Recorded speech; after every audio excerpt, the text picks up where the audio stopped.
The Art of Leadership Network.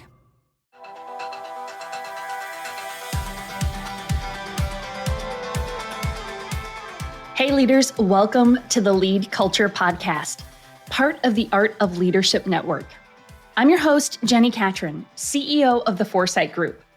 We're a company dedicated to helping leaders develop thriving teams. Each week, I'll be your guide as we explore practical strategies to equip you with the tools you need to lead with clarity, confidence, and build unstoppable momentum in your organization. My mission is to be your trusted coach, empowering you to master the art of self-leadership so you'll learn to lead yourself well so you can lead others better. Each week, we take a deep dive on a leadership or a culture topic. You'll hear stories from amazing guests and leaders like you who are committed to leading well. So let's dive in and keep learning on this leadership journey together. Well, leaders, today we are in part 2 of 5 episodes where I'm talking you through the key parts of the LeadCulture framework. This is the framework that we use for all of our consulting work, and it's what I outline in my upcoming book, Culture Matters. So my hope is I want to just give you a glimpse into what culture can be, and I want to equip you to make this your priority in 2025. I absolutely believe culture work is some of the most important work that you can do in your organization because it really is about stewarding your people. And you need a team that is thriving, aligned, unified, healthy, and on mission to help you actually accomplish your mission. So we're going to dive into part 2 today. But before I get there, you need to make sure you are registered for the Culture Matters Summit. I'm hosting this event on January 23rd. So if you're watching this or listening to this, when it released, you've got just a week or so to get yourself registered for this event. It is a free half-day online virtual event designed to equip you with the strategies and insights needed to make culture your competitive advantage. Join me and other leadership experts who will share proven strategies from their own culture journeys to help you build an unstoppable team. Leaders, this is your opportunity to move beyond the why of culture and discover how to create clarity and purpose for your team every day. So go to culturematterssummit.com to register. It's free. Go register. Go check out all the speaker lineup. We have some amazing speakers that are sharing. Guys, I've gotten glimpses into all the talks, and they're so good. And it will be such a boost of encouragement, support, equipping, just practical tools to help you really lean into this idea of culture. You know, too many times when I'm talking to leaders, they don't know where to start or what to do because it feels a little overwhelming. And I've been there. And so this event will really be a very practical next step for you. So go to culturematterssummit.com, register yourself, share it with your team, invite your team to watch it all together. Like make it a little bit of an event where you take 3 hours out of your day. I know that's a lot, but your team recognizing that you want to invest in this will have immeasurable returns. So go to culturematterssummit.com to register. Okay, so today we're going to talk about phase 1 of the LeadCulture framework. Last week I set up just kind of the why and really the power of culture, like the significance of it, and kind of just really sharing the vision for why you need to be paying attention to this work. Well, now I want to get into some more practical nuts and bolts, and we're going to get into phase 1, which is the assess phase. The assess phase is all about getting honest about your reality. Like you have a culture, it's there. Is it the culture you want? What's true about the culture? You can't map the route to your destination. Like you might have this vision for what you hope for with your staff, but if you don't know where you are, you're not going to be able to draw the map to help to get you where you want to be. And so today I'm going to get into some more practical nuts and bolts around the assessment phase. But in episode 169, so if you go back a few episodes, I actually started this discussion by giving you an overview of what I call the culture hierarchy of needs, meaning there are needs employees have that are really critical to their engagement and to their success within your organization. And so we use that hierarchy of needs as part of our assessment.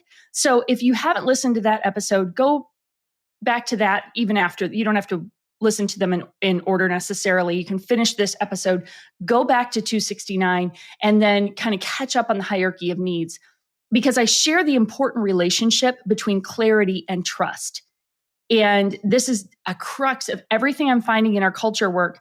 Is we know that trust is really critical to healthy teams, but clarity is a chief indicator of the health of a culture. And so in episode 269, we're going to walk through that culture hierarchy of needs. We're going to talk about the relationship between clarity and trust. And then today, I want to focus on some of the practical ways you can assess your culture. Now, some of these are not going to be new to you. You've done surveys, but I want to give you some insights around how to get good insight into the reality of your culture. Because here's the problem, leaders. Our culture is never as good as we think it is. Like if you're the head of a team, if you're the head of a department, if you're the head of the organization, what you're experiencing is different from the rest of what the team is experiencing.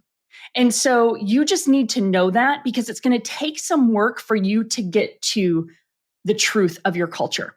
And you have to be prepared for that, right? It takes just a willingness for us to get honest about what's true, like getting good feedback. Because as much as you want to know what's true about your current culture, it's a vulnerable question, isn't it? Like it's a vulnerable question for us to ask what's true. In many ways, it feels like an indictment on our leadership, right? Because it's like, well, so goes the leader, so goes the team. We've heard some of those, cliches. So everything rises and falls on leadership, right? So it's like the culture we have is a reflection of our leadership. So it's vulnerable to ask these questions. And it's why a lot of leaders don't do it. But it's why I'm hoping you will. Because as you're willing to do some of the hard things, it gets your team's attention. They're like, oh, she's serious about this. This actually matters. So it's incredibly discouraging to discover maybe our employees aren't as engaged as we hoped, right? Gosh, that's always discouraging because we want them to be engaged. We want them excited about what we're doing, but we won't know that if we're not willing to actually dig for the truth of that. So this part of the process, this assessment part, is crucial to building the culture you aspire to. Like if we're not honest from the start, we're not going to be able to build the culture we want. As a leader, you have to demonstrate a sincere desire to understand what's true in your culture.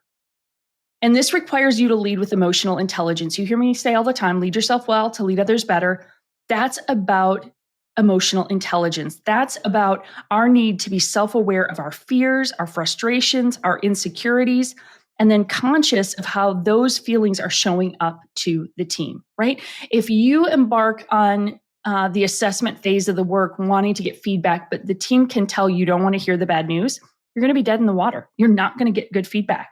If they sense that you're not committed to getting to the truth, they'll hold back. They're like, I don't know. I don't want to get into that.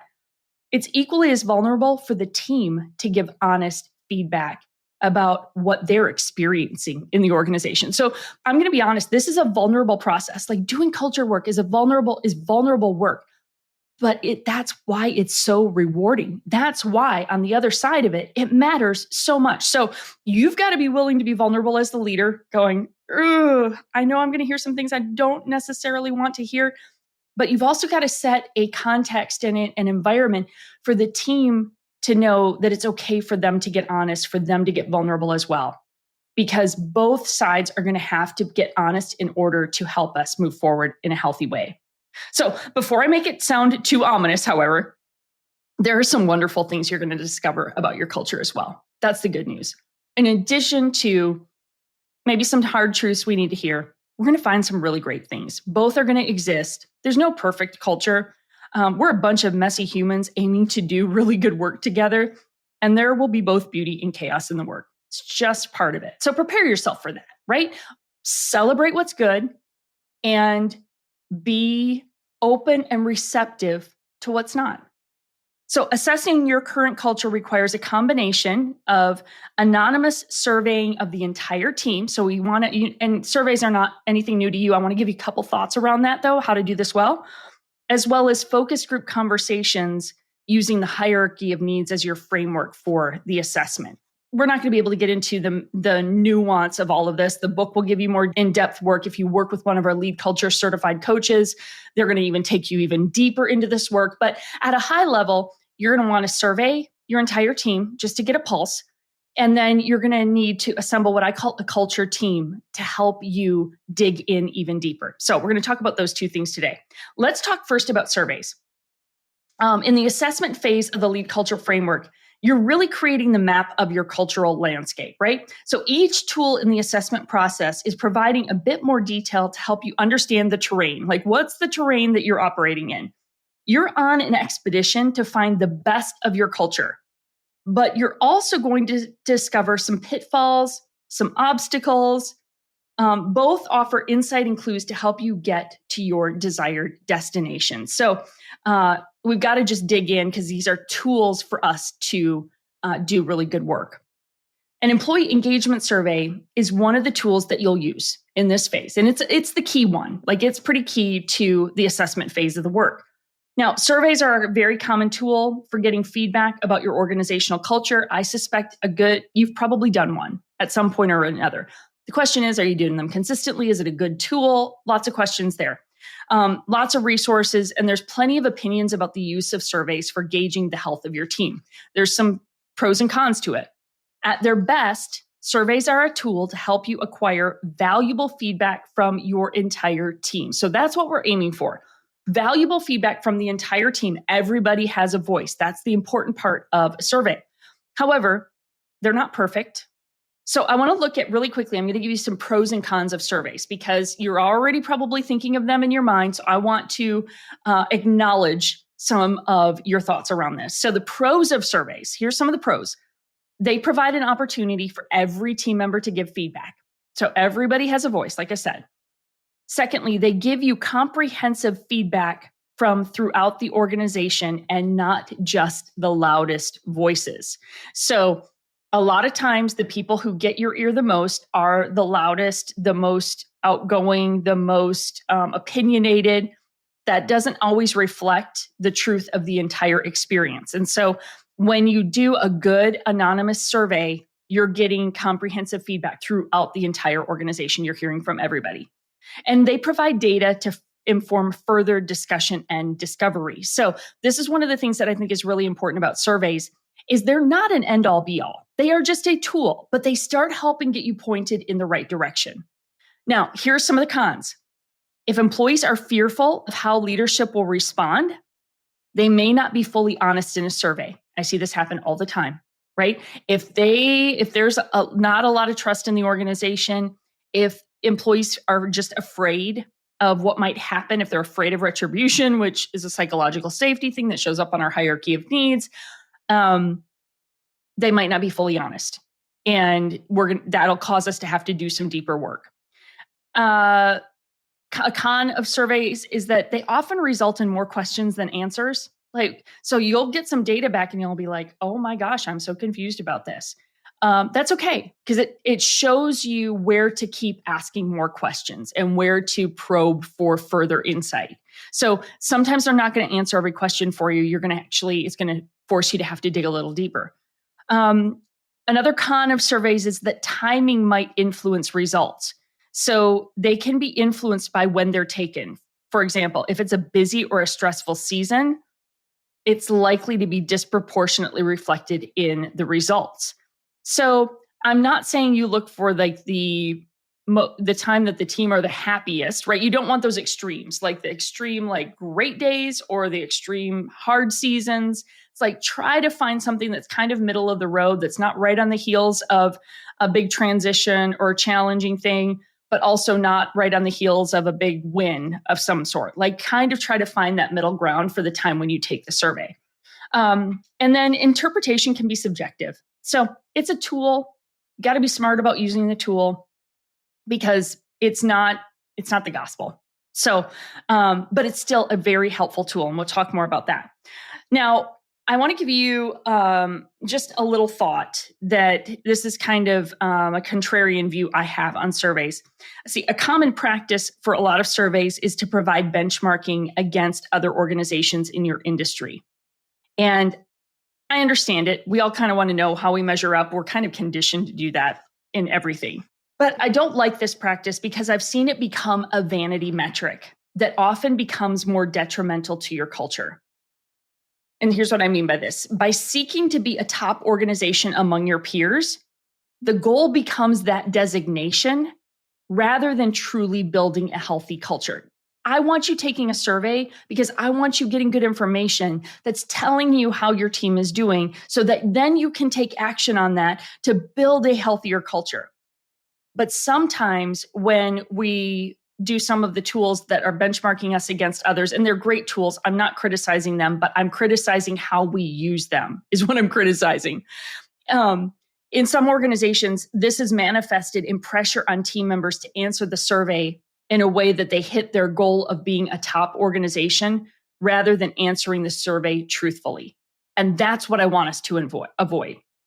So the pursuit of the status becomes the goal rather than the pursuit of being a healthy team. So whatever tool you use, if it has a benchmarking thing, I'm not saying that those tools don't have value. I'm just cautioning you that don't let the desire to be, to rank well among your peers be the driving motivation.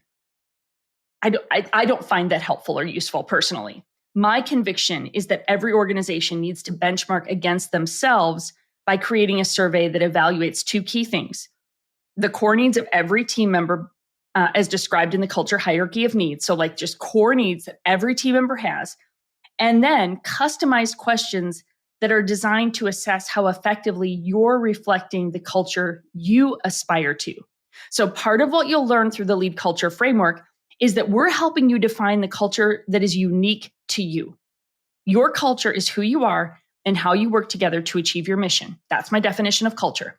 And so when we're working with you, we're saying, hey, who are you and how do you work together to achieve your mission? What is unique and distinct about you, about your team? Because that is the culture that you want to see flourish in your organization. Like the best of that is what we want to bring to life. So we want to give language, we want to give clarity to that, and we want to help team members know how to live into that.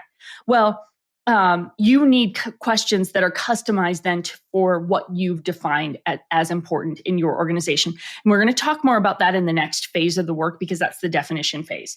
So by focusing on what you've defined, you're getting better feedback on how you're doing in measuring up to your standard of success, not the standards set by others. And so I think that's really, really important. How your team works together to achieve your mission is different from another organization, right? And so we've got to measure different things to help get to that result. So here's a couple just best practices to keep in mind as you're surveying. First, choose a survey tool that assesses what's most important to you and then commit to that tool. Changing tools each year won't allow for the benchmarking that you need to actually see your progress year over year. So you want to get really intentional about that. You want to establish a regular rhythm of surveying. I recommend at least once a year. I think once a year is a pretty good rhythm, but you want to get really consistent with that so you can see year over year, how are we doing? And I recommend engaging a third party so that they conduct the survey, they can compile the results, they can help ensure it's anonymous, because a lot of times when you're introducing this and you're saying, hey, I want to get honest feedback about how we're doing, like what's the environment, what's the culture of our team members will question, or is it really anonymous? And they're not 100% sure. They're maybe a little uncertain. And so having a third party facilitate that can be really powerful. It just gives your team confidence that their answers are truly anonymous, and it increases their trust in the process overall. And so I want to encourage you, find a third party to help facilitate that. If you're curious about the LeadCulture survey that we use, you can just email me at Jenni Catron at getforesight.com, JenniCatron at getforesight.com. It's GET, 4SIGHT. And I'd be happy to share more about the survey that we use and how we could help you facilitate that.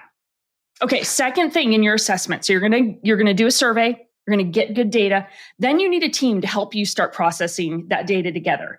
Because culture is an ongoing process and not an episodic event, this is not a one-shot thing. This is a commitment to saying, hey, we want a culture operating system. We want a process that we're consistently engaging to help us live into the best of who we are. You need to choose at first a culture champion, and then you need to build a culture team. So I'm very quickly going to tell you about those two pieces of the puzzle, because this becomes the team that is really becoming a champion for your culture, and really the team that you want to assemble to lead through this work. So your culture champion could be you if you're a more senior leader, might be another senior leader, but somebody who has significant influence in the organization, who can be the ongoing champion for your culture. This should be someone who's passionate about the work, and who has been given this responsibility as part of their job profile. This is more than just, again, a one-time thing. This is like part of the work that we want them focused on. It's not a short-term project. Your culture champion ideally should be a part of the executive team, so they really have voice in the biggest decisions that are affecting the entire team, and they're at the table for key decisions. Depending on the size of your organization, this might be like a chief culture officer or a director of people and culture, or it might be just combined with other roles. When I was on staff at a church in Nashville, and this was when I was first mapping out some of the LeadCulture framework, I was the executive director, and it was just one of the core parts of my job description. So it was just a core part of my job description. So the culture team's mandate is to represent the entire staff with the goal of surfacing an honest assessment of the culture, and then to define the preferred future. So you want to get a culture champion, and then you want to assess a team. You want to select people not based on role or hierarchy, but rather a group of team members who are committed to partnering with you on the work. You want about 8 to 10 people is usually a good group number, right? Small enough to have good, rigorous discussion, but big enough that they're representing, different team members from throughout the organization. I don't have time right now to dig into a little more insight into developing that team, but I just want to tell you, selection of that team is really, really important. And it's one of the things that I kind of map out in the book that you can kind of dig into to help you identify who do we need to select that will help lead through our culture initiative. So a couple of last things. The culture team really has 4 priorities. So you're going to select people from throughout the organization who reflect the best of your culture. And then they have 4 priorities in the assessment phase. They're going to review the data from the survey to just kind of get the picture of what's going on. They're going to engage in rigorous conversation about what's true of the culture right now. So this team that you've assembled are going to be thinking through what's important, like what's our current reality, getting honest. So you need this team to almost be, they start becoming the incubator for what you want to see become true of your entire organization.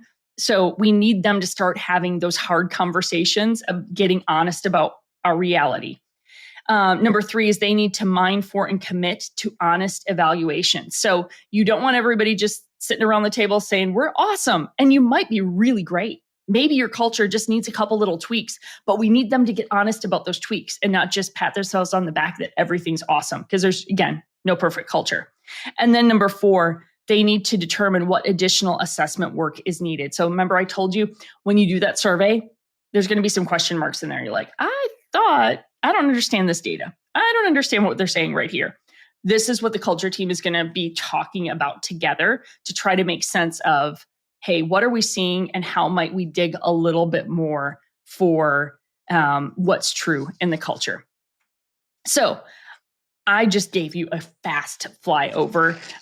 That's kind of what this is intended to be, because I can't do all the deep dive in a podcast episode. But what I'm trying to do is give you a sense of the pieces of the entire framework, so you can begin to see, hey, this is what a culture operating system looks like.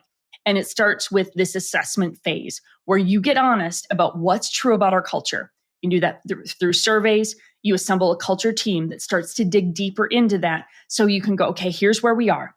Like we're building that map. Okay, here's where we are. Here's the terrain. Here's our reality. And now we'll be able to start moving forward into defining what we aspire to. So I hope that got you thinking. Maybe you're doing those things. And if so, kudos to you. Like, stay consistent with the assessment, like the surveying, the getting the feedback, and having mechanisms for hearing how your team is doing. It's incredibly valuable to the continued health of your culture. Even if your culture feels great right now, stay consistent with those processes, stay consistent with those rhythms, because that helps you keep a pulse and helps you start to get a sense if anything's drifting from what you've aspired to. Now, if you're in a situation where your culture's not in a great place, I would just encourage you, it's vulnerable, but it's important. So dive in, do the assessment, because it will be so helpful to you. Now, if you haven't done it yet, I want to ask you to go pre-order the book. culturemattersbook.com is where you can go find all the details. And in fact, if you pre-order, you're going to get the first 3 chapters of the book in PDF form. So you can go ahead and dive into this first phase that I just talked about today. It's going to deep dive into the surveying, how to do that well, how to assemble your culture team, how to start taking action with them. So you'll be able to jump right in. You're going to get the Culture Matters workbook, the Culture Matters masterclass. You're going to be a part of my Culture Champion Network, where it's a team of culture champions who are learning, growing together. And then you're also going to get the recording of our Culture Matters Summit coming up next week. So go pre-order the book, culturemattersbook.com, and get started on this work. You guys, I deeply believe this is the year that we can make culture the priority, but it just takes our intentionality. So make sure you're registered for the Culture Matters Summit at culturematterssummit.com. Go pre-order the book at culturemattersbook.com. That would be so helpful to me. The pre-orders matter. I know I've said this, and I promise you there's only a few more weeks before the book launch that I'll keep asking you to do this.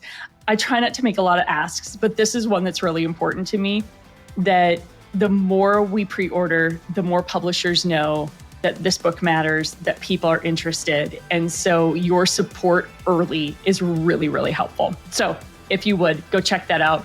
If you're interested in bulk orders, like maybe you want to take your whole team through it, just email me, Jenni Catron at getforesight.com, and we'll give you all the information on bulk orders. But I hope this information was helpful to you today. If you do nothing else and you just listened to this episode and you started to ask your team and get feedback about the reality of your culture, if you start doing just a maybe assessment that is not terribly complicated, but you start asking the questions you're going to make progress on your culture. So if I can help you in any way, if I can serve you in any way, if I can support you, please reach out and let me know how we can help you lead well and lead others better. Thanks, friends, and we will see you next week.